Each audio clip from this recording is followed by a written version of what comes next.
What's up? My name is Matt Hersh. I'm a business coach here based in San Diego. I'm the founder of Impact Accelerator, and you can catch me on the Jesse T Show.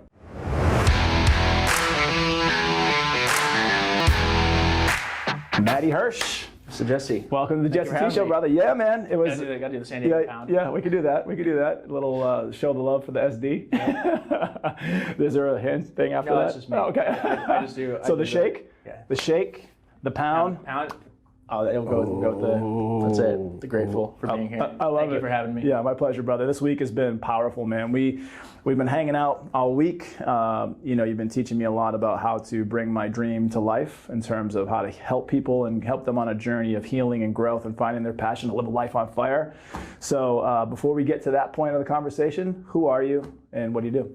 Yeah, my name is Matt Hersh. I'm a business coach, and you kind of described some of what I love to do with humans, but from New Jersey, and yeah, the universe took me around the world, and here I ended up in San Diego, living a life I love, living on fire, and yeah, more than happy to dive into like how we got here, Yeah. but yeah, I'm a business coach, and really what I love to help people do is take a deep dive to understand their superpower, what truly makes them unique, and take that and turn it into a coaching program, their life's work that can help other humans, and then launch it, land perfect clients, and be on the path to making the biggest impact that they can on the world. And I can say without a shadow of a doubt, you've done that for me in 5 days. And we've done a lot of beautiful things around that, which we're going to talk about that. But I want to, for a little bit of color and context, talk about, growing up, what life was like, what you were into, what molded you, and kind of some of your career. Mm-hmm. Grew up in northern Jersey, a town called Morristown. It was a really fantastic place to grow up. Grew up in a neighborhood called Cromwell Hills. And it was it was a very picturesque 80s type neighborhood where there was a park, a pool. Every day after school, we'd go play at the park, play tackle football. Every summer, we'd literally spend our lives at the pool. The ultimate thing to do was to be the lifeguard, be lifeguards at the pool, Okay. be head lifeguard. Of course, I got up to being head lifeguard. Get some chicks. Yeah, and sneak in the pool when it's dark, steal the beer from the parents' pool parties.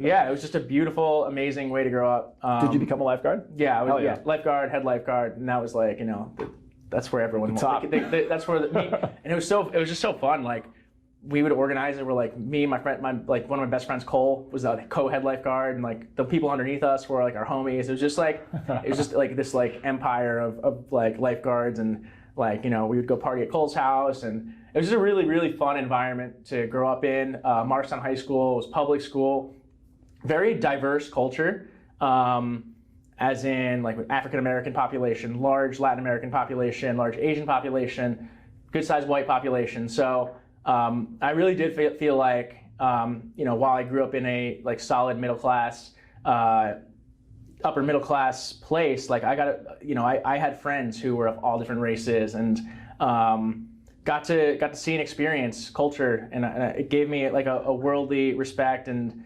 non-judgmental point of view. That said, from a young age, I always knew there was more. I always wanted to start my own business and get out and see the world. So that is that's the childhood. Yeah, man. Growing up in East Boston is very similar. I went to East Boston High School, and it was very culturally diverse, and it opened my eyes too, because I had gone to a Catholic school prior to that with the kids that I was in school from kindergarten to 8th grade, the same kids. So we had this unit of people, 30 kids that we knew for the last 8 years, and then spreading the wings to go to a public high school with all different backgrounds. It really did open up your eyes to what the world was capable of and what was possible. So when you were in Jersey, exiting high school, what was the next step from there? Was it college right away? Did you get a job? What happened there? So the big the wrench-in things for me was when I was 15, I lost my dad. Okay. Growing up, he had diabetes, type 1 genetic, and had these autoimmune conditions. Was really didn't show it, but I think things were worse than he let on to be. Yeah. And when I was 15, it was 2 days after Christmas. He just got this crazy bad cough and went to the hospital. I didn't know it, but him and my mom knew that he had cancer. He had lung cancer. They truly thought he was going to be okay, and so they just decided not to tell us till they really had more information. And wow. But he was admitted to the hospital. And then about a month, went like pretty much immediately in the ICU, fluid in lungs, was hooked up to a respirator, and just really rough month. But like the whole time, like I just like had zero doubt that things were not going to turn out okay. And then, one day in like late January, like I remember my uncle pulled in the driveway, and like my mom, like I saw her, like she was just like, oh, that's weird. Like she knew something was wrong. Yeah. And like she ran outside and just like, before like they even came inside, like I knew what happened. Damn. She was like crazy. This intuition, sinking feeling. Absolutely. Yeah. Like the moment, like, and it wasn't like he pulled in, like I just knew that she knew something, and I just knew. And like she walked in and said, Dad passed away. And what was that moment like when you got that news? Like it was very like cringing, like really contractive, really contractive.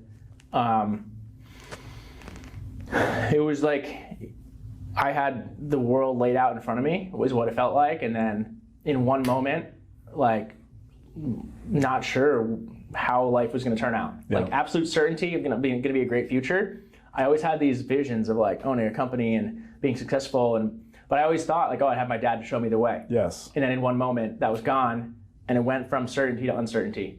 And so that moment was a complete inflection point in my life.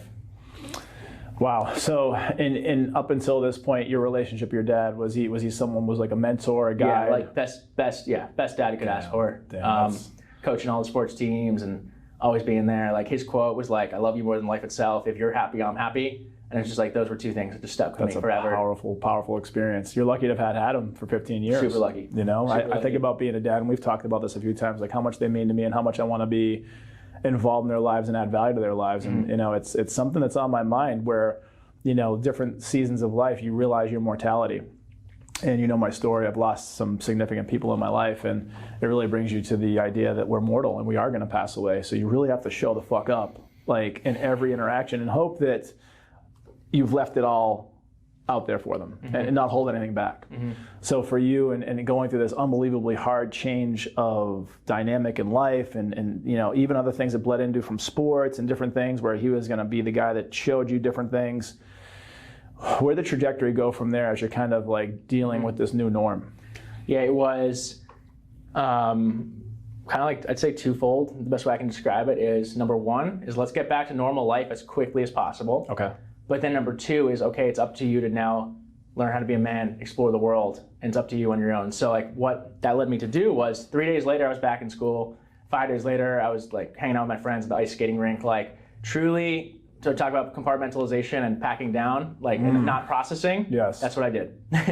So most people would. So yeah, for me, I gained the superpower of compartmentalizing, which only now am I unpacking. Yeah.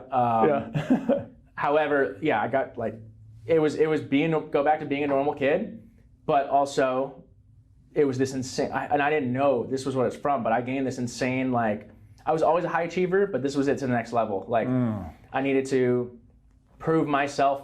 I didn't have someone to show me the way, so I needed to prove myself.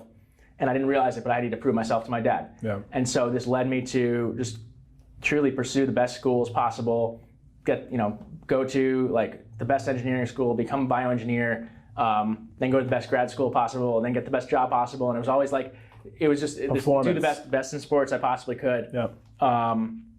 And yeah, it led me to achieve a lot, but also led me to pack down a lot. And I think that now, like and we're jumping way ahead, but in unpacking some of these unpacking these raw emotions and things that are stored down, I still maintain that superpower of hard work and high achieving, but I'm also gaining and have gained a lot of these tool sets and skills of emotional processing and empathy and energy, and then combining the two is really where I'm starting to find this groove.